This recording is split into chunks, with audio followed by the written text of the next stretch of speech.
Good morning, welcome to our intellectual quality और learning platform. तो हम अपने डेली करंट अफेयर सीरीज की ओर आगे बढ़ते हैं। उससे पहले कुछ मोटिवेशनल कोट्स के बारे में जानेंगे। जब हम बड़े हो जाते हैं तो हमें पेंसिल के बदले पेन दे दिया जाता है, क्योंकि हम समझ जाएं कि अब हमारी गलतियों को मिटाना अब आसान नहीं है।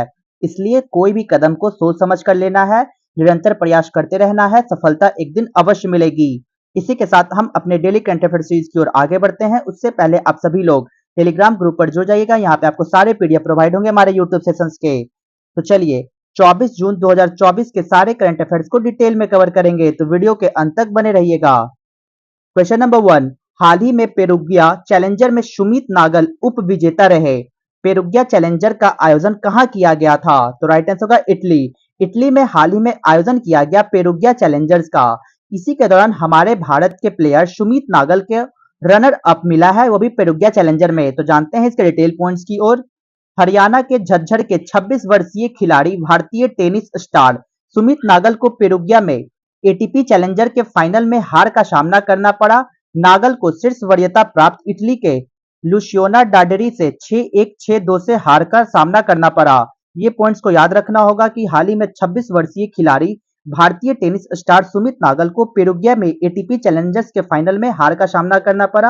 और साथ ही साथ ये फैक्टर्स याद रखना होगा कि पेरुगिया चैलेंजर्स हाल ही में कहाँ पे आयोजन किया गया था? तो इटली में। और साथ ही साथ इस पेरुगिया चैलेंजर्स में कौन सा गेम का आयोजन किया गया था? तो टेनिस प्लेयर का। सुमित नागल किस गेम से बिलोंग रखते हैं? तो टेनिस प्लेयर है। साथ ही साथ नागल अपने करियर की सर्वश्रेष्ठ विश्व रैंकिंग 71 पर पहुंच गए हैं। चैलेंजर फाइनल में नागल की यह लगातार दूसरी उपस्थिति थी। उन्होंने पिछले हफ्ते जर्मनी के हेइलब्रॉन में इवेंट में खिताब जीता था। सीजन का उनका ये दूसरा खिताब था। तो ये सारे इंटरेस्टिंग फैक्टर्स याद रखना होगा। तो चलते हैं नेक्स्ट क्वेश्चन नंबर 2 की ओर। हाल ही में टी20 विश्व कप 2024 की पहली हैट्रिक किसने बनाई है? तो राइट आंसर होगा पैट कमिंस। पैट कमिंस हाल ही में फर्स्ट हैट्रिक बनाया है, वो भी टी20 वर्ल्ड कप 2024 के दौरान। तो जानते हैं इसके डिटेल पॉइंट्स की ओर। ऑस्ट्रेलिया के पैट कमिंस ने बांग्लादेश के खिलाफ सुपर 8 चरण के मैच में इस टी20 विश्व कप की अपनी पहली हैट्रिक बनाई, जो कि 31 साल के कमिंस ने 18वें ओवर की आखिरी 2 गेंदों पर महमूदुल्लाह और मेहदी हसन को आउट किया। आखिरी ओवर की पहली गेंद पर तौहीद दिल को पवेलियन भेजा गया। टी20 वर्ल्ड कप में यह उनकी 7वीं हैट्रिक थी। तो ये इंटरेस्टिंग फैक्टर्स याद रखना हुआ कि हाल ही में पैट कमिंस जो ऑस्ट्रेलिया के प्लेयर है, इन्हीं के द्वारा बांग्लादेश के खिलाफ सुपर 8 चरण के मैच के दौरान टी20 विश्व कप में अपनी पहली हैट्रिक बनाकर इतिहास रच दी। साथ ही साथ ये सारे फैक्टर्स याद रखने होंगे। List of player who took hat-tricks in T20 world cup. T20 world cup में वो जितने भी प्लेयर है उनके यहाँ पे नाम लिस्ट मेंशन किया गया है। ये पॉइंट याद रखना होगा। ब्रिटली ऑस्ट्रेलिया के प्लेयर है जो 2007 में हैट्रिक लिया था। 2021 में आयरलैंड के प्लेयर कर्टिस कैम्फर ने टी20 वर्ल्ड कप में हैट्रिक लिया था। श्रीलंका के प्लेयर 2021 में वनिंदा हसरंगा ने हैट्रिक लिया था।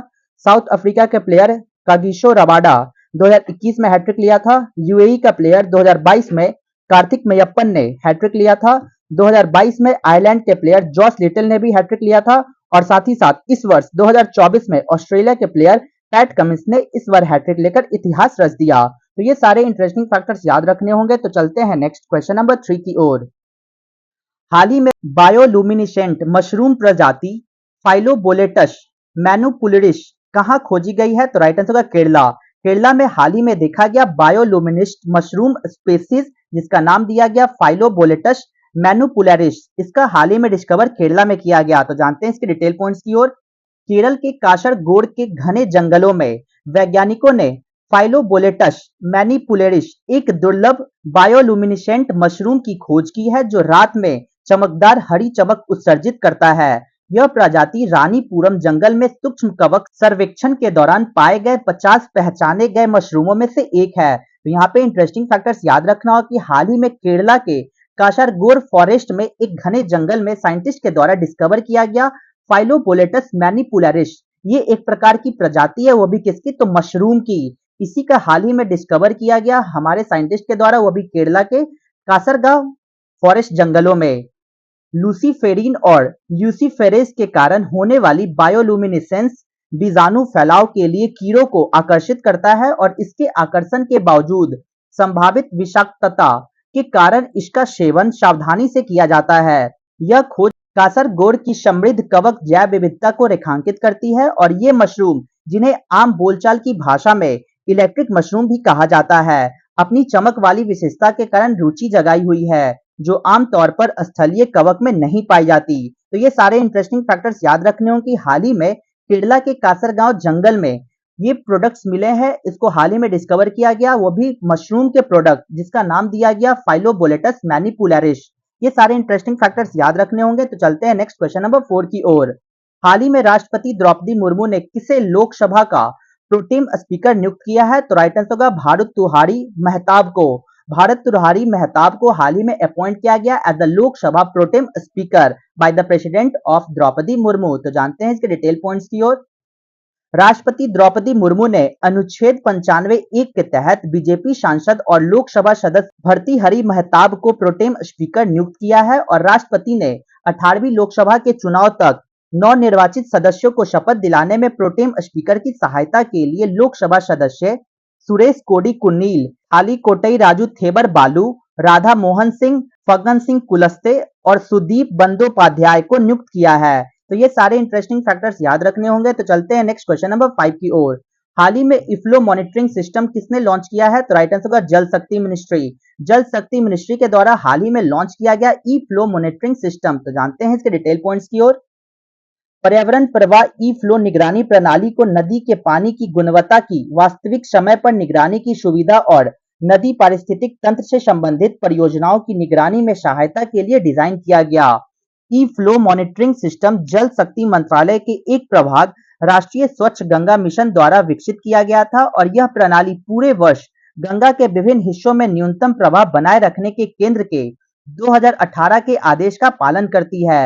इस प्रणाली का उद्देश्य गंगा और यमुना सहित प्रमुख भारतीय नदियों में जल संसाधनों और पर्यावरणीय प्रवाह के प्रबंधन में सुधार करना है। तो ये इंटरेस्टिंग फैक्टर्स याद रखना होगा कि हाल ही में यूनियन जल शक्ति मिनिस्टर CR पाटिल के द्वारा इन्वायरमेंट फ्लो मॉनिटरिंग सिस्टम को लॉन्च किया गया। तो ये फैक्टर्स याद रखकर चलना होगा कि ई फ्लो मॉनिटरिंग सिस्टम जल शक्ति मंत्रालय के द्वारा लॉन्च किया गया। तो चलते हैं नेक्स्ट क्वेश्चन नंबर 6 की ओर। हाल ही में संयुक्त राष्ट्र सतत विकास समाधान नेटवर्क द्वारा जारी सतत विकास रिपोर्ट में कौन शीर्ष पर बना हुआ है? तो राइट आंसर होगा फिनलैंड। फिनलैंड टॉप पे बने हुए हैं according to the sustainable development report हाल ही में रिलीज की गई United Nation sustainable development solutions के द्वारा। इसी के दौरान फिनलैंड टॉप पर बना हुआ है। तो जानते हैं इसके डिटेल पॉइंट्स की ओर। संयुक्त राष्ट्र सतत विकास समाधान नेटवर्क द्वारा जारी सतत विकास रिपोर्ट के 9वें संस्करण में इस बात पर प्रकाश डाला गया है कि दुनिया 2015 में संयुक्त राष्ट्र द्वारा निर्धारित सतत विकास लक्ष्यों को प्राप्त करने में बहुत पीछे है, जबकि फिनलैंड 86.4 का स्कोर बनाकर पहले स्थान पर बनी हुई है। उसके बाद स्वीडन 85.7 पर, डेनमार्क 85.0 पर और जर्मनी 83.4 और फ्रांस इस तरीके से बने हुए हैं। साथ ही साथ आपको यह भी फैक्टर्स याद रखना हो कि ब्रिक्स और ब्रिक्स प्लस देशों जिसमें मिस्र, इथोपिया, ईरान, सऊदी अरब और UAE ने SDGs सस्टेनेबल डेवलपमेंट ग्रुप लक्ष्यों पर औसत से अधिक तेजी से प्रगति दिखाई जा रही है। साथ ही साथ निचले 3 देश में दक्षिण सूडान, मध्य अफ्रीकी गणराज्य और चाड। भारत का पोजीशन है 64.0 के समग्र स्कोर के साथ 109वें स्थान पर बना हुआ है, जब यही स्थिति है कि SDG के लक्ष्यों को लगभग 30% ही हासिल किया जा सका। अन्य 40% लक्ष्यों में सीमित प्रगति हुई है, जबकि लगभग 30% लक्ष्यों में प्रगति खराब रही। SDG 1 और SDG 4 और SDG 12 और FDG हासिल करने में भारत का प्रदर्शन सर्वोच्च पर बना रहा। तो ये फैक्टर्स याद रखकर चलने होंगे कि हाल ही में 9th एडिशन जारी किया गया sustainable development report by the United Nation sustainable development solution network के द्वारा, और इसमें देखा गया फिनलैंड टॉप पर बना हुआ है और हमारा इंडिया 109वें पोजीशन पर बने हुए हैं। तो चलते हैं नेक्स्ट क्वेश्चन नंबर 7 की ओर। भारत की डायग्नोस्टिक तकनीक ट्रूनेट, जिसकी हाल ही में विश्व स्वास्थ्य संगठन ने प्रशंसा की, किससे संबंधित है? तो राइट आंसर होगा ट्यूबरक्लोसिस। ट्यूबरक्लोसिस से संबंधित है भारत की डायग्नोस्टिक तकनीक ट्रूनेट। तो जानते हैं इसके डिटेल पॉइंट्स की ओर। हाल ही में स्विट्जरलैंड के जेनेवा में आयोजित 77वीं विश्व स्वास्थ्य सभा में ग्लोबल फंड ने ट्रूनेट की सराहना की, जो फुफ्फुसीय और अतिरिक्त फुफ्फुसीय टीबी रिफैम्पिसिन प्रतिरोधी टीबी के लिए एक तीव्र आणविक निदान परीक्षण है।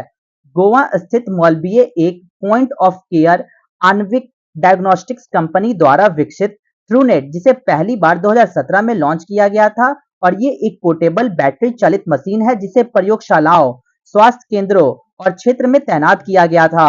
वैश्विक टीबी रोगियों में भारत की हिस्सेदारी 27% है, जबकि भारत में प्रतिदिन 1400 से अधिक मरीज टीबी से मरते हैं।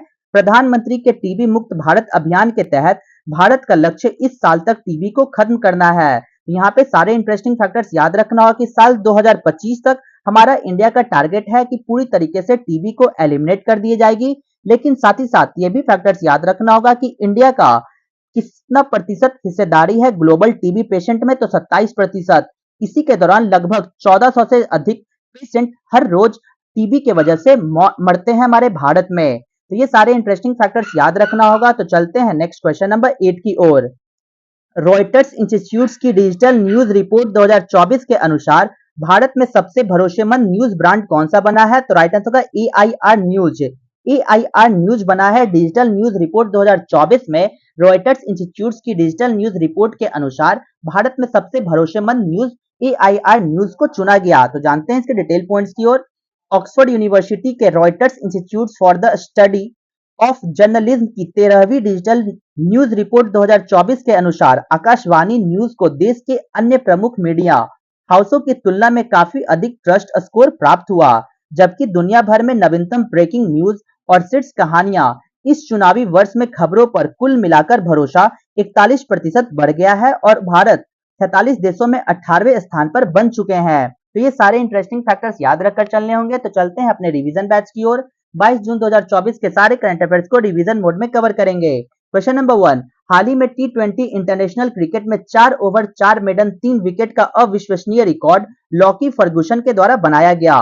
क्वेश्चन नंबर 2, विश्व का पहला एशियाई राजा गिद्ध संरक्षण और प्रजनन केंद्र कहां शुरू किया जाएगा? तो राइट आंसर होगा उत्तर प्रदेश में। क्वेश्चन नंबर 3, हाल ही में किस उच्च न्यायालय में सार्वजनिक रोजगार में ट्रांसजेंडर व्यक्तियों के लिए 1% आरक्षण सुनिश्चित करने का निर्देश दिया गया? तो कलकत्ता हाईकोर्ट के द्वारा।